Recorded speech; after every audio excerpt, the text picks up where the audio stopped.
Hello everyone, my name is Steve Samuel from Design Visionaries, and today's post is about smooth curves, curvature, and a really cool thing called a lerp. So here I can show you that there's a bunch of solids that I've blended. A G0 is something that doesn't have any curvature at all. A G1 is a curve that is a radius, and so there's a very stark change in curvature from flat to where it becomes radius. A G2 is better. As you can see, I've got the curvature plotted on a G2, and it's straight, straight, straight, straight, straight, and then it gradually turns into the maximum curve and then gradually back. A G3 is even better looking. So as you can see, it's straight, straight, straight, and then the rate of change is not as fast at first. And then a G4, to some degree, looks even better than that. G4 and G5 and G6 and G7, you get a diminishing return after a while. So after G4, you really don't get much of a change. But I've shown you G5 as well. And on a future post, I'll show you how to achieve a G3, a G4, a G5. Actually, G3 you can do with an aesthetic face blend. But G4 and G5 is a nice little trick. Anyway, I thought it would be nice to get an understanding of the word lerp. A lerp has an equation. A lerp is defined by a function that goes from point A to point B and has this parametric variable t that goes from 0 to 1, a lerp. So you can see that if I'm trying to blend from one curve to another, I can do this thing called a lerp, where I move a point along a line, or from point A to point B, and I keep incrementing where that line is drawn. So imagine I start with this line here.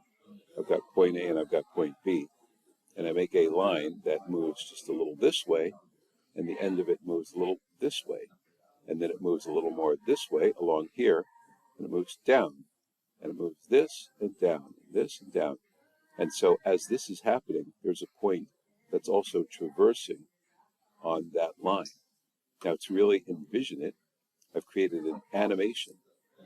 And in this animation, what you're going to see is this is really point A, this is really point B. And what's going to happen is this line is going to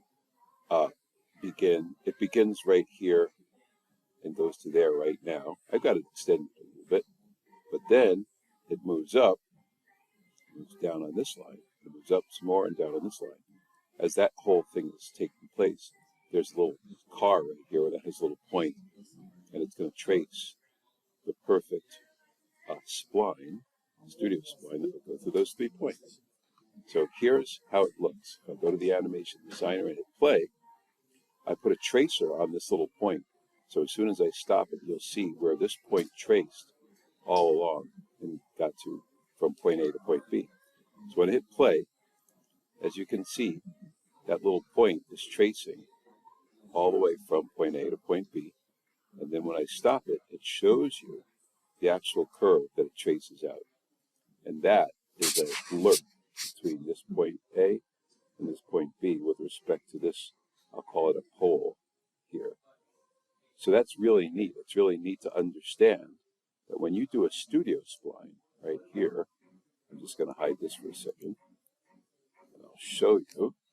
Control B. Control B, let's hide that. I'll show you that when you do a studio spline, and you go from this point, oops, let's try it again. Let's just do that. Okay.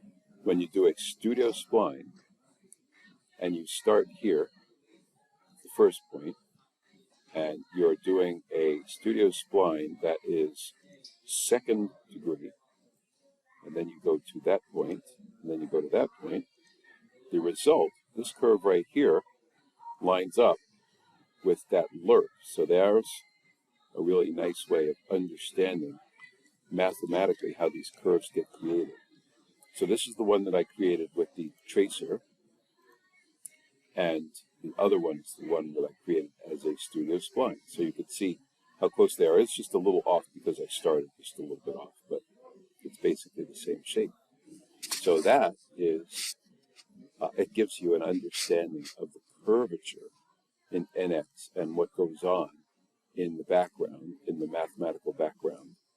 And I can tell you that when you're doing industrial design, smoothness matters. It matters in terms of the light reflecting off of a component. So as you can see in this little example, we have a radiused corner. Here's a chamfer. Here's a radius. There's a G2, G3, G2, G5. And what's really important is the light. As you can see, the light changes radically from here to there. And it has to do with the, I'll use the term acceleration and the radius of those different shapes. So again, my name is Steve Samuel from Design Visionaries. I hope you've enjoyed this little post. Please like and subscribe. It makes it easier for us to do more and give you more. And thank you very much. And I hope to see you on the next